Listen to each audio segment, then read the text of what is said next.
Police के अंदर भी जो है वो उनकी बहाली करने के लिए हमने जो है वो कदम उठाए हैं और हम लोग बहाली करके बिहार पुलिस में एक बड़ा बदलाव किया जा रहा है।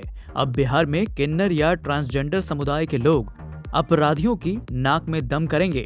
जी हाँ, अब सिपाही और अवर निरीक्षक के पदों पर किन्नरों की सीधी नियुक्ति की जाएगी।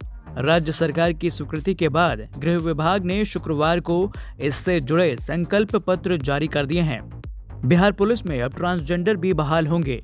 राज्य सरकार ने ये निर्णय लिया है। सिपाही और दरोगा की सीधी नियुक्ति में इनके लिए पद आरक्षित होंगे। हालांकि वर्दी पाने के लिए इन्हें भी लिखित और शारीरिक परीक्षा पास करनी होगी। इसको लेकर गृह विभाग ने संकल्प जारी किया है।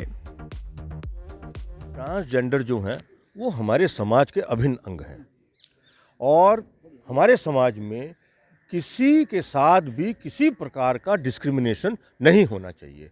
तो जो ट्रांसजेंडर हैं उनको समाज में किस तरह से इंटीग्रेट किया जाए, इसकी पॉलिसी हाईएस्ट लेवल पे बनी है और उसमें उस पॉलिसीज़ के आधार पर हम लोग पुलिस के अंदर भी जो है वो उनकी बहाली करने के लिए हमने जो है वो कदम उठाए हैं और हम लोग बहाली करके ये हमारा मानना है कि ट्रांसजेंडर्स को भी हम अपने समाज में इंटीग्रेट कर लेंगे। लेकिन उनकी मांग है सर कि उनको भी बटालियन मिलनी चाहिए, जिस तरह से गुरखा बटालियन वगैरह है उस तरह से उनकी बटालियन होनी चाहिए। देखिए अभी जो है पहले एक बार परीक्षा होने दीजिए, जितनी संख्या में लोग आएंगे, जितनी संख्या में इनका सिलेक्शन होगा, उसके आधार पर हम उनके लिए क्या व्यवस्था सबसे ज़्यादा समुचित होगी वो काम कर देंगे।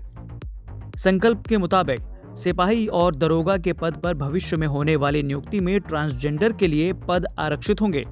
दोनों ही रैंक में प्रत्येक 500 पद के लिए एक पद ट्रांसजेंडर के लिए होगा।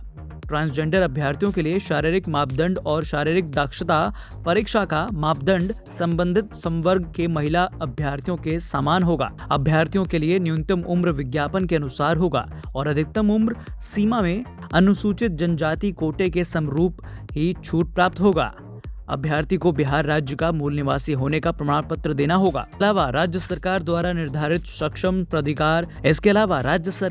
निर्धारित सक्षम प्राधिकार से निर्गत ट्रांसजेंडर होने का प्रमाण पत्र भी प्रस्तुत करना होगा। नियुक्ति के लिए विज्ञापन का प्रकाशन एवं चयन की प्रक्रिया सिपाही वर्ग के लिए केंद्रीय चयन परिषद और पुलिस अवर निरीक्षक के लिए पुलिस अवर सेवा आयोग द्वारा पूरी की जाएगी। नियुक्ति के उपरांत इनका पद स्थापन जिला पुलिस बल में किया जाएगा। गृह विभाग ने स्पष्ट किया है कि किन्नरों के लिए विशेष बटालियन नहीं बनाया जा सकेगा। विशेष बटालियन के सांगठनिक संरचना के लिए कम से कम 1000 स्वीकृत बल की जरूरत होगी। इतनी संख्या में ट्रांसजेंडर समुदाय से योग्य अभ्यर्थियों का मिलना मुश्किल है, इसलिए बिहार पुलिस में उनकी सीधी नियुक्ति का निर्णय लिया गया है। वर्ष 2011 की जनगणना के अनुसार राज्य की कुल जनसंख्या 10.41 करोड़ थी, जिसमें किन्नर वर्ग की जनसंख्या 40,827 थी। इस प्रकार राज्य की जनसंख्या में इस वर्ग का प्रतिनिधित्व प्रत्येक 1 लाख में 39 है। सामान्यतः आरक्षण की व्यवस्था जनसंख्या के प्रतिनिधित्व के समरूप होती है। बिहार पुलिस में अभी स्वीकृत बल 1,30,243 है, जिसके अनुसार कम से कम 51 पद पर ट्रांसजेंडर वर्ग का प्रतिनिधित्व होना चाहिए, यानी करीब 2,550 पुलिस पदाधिकारी या कर्मी पर एक ट्रांसजेंडर वर्ग से होना चाहिए। इनमें 41 सिपाही और 10 अवर निरीक्षक पदों की संख्या हो सकती है। बिहार सरकार का ये फैसला वाकई में सराहनीय है। पटना से रोहित सिंह की रिपोर्ट, बिहार तक।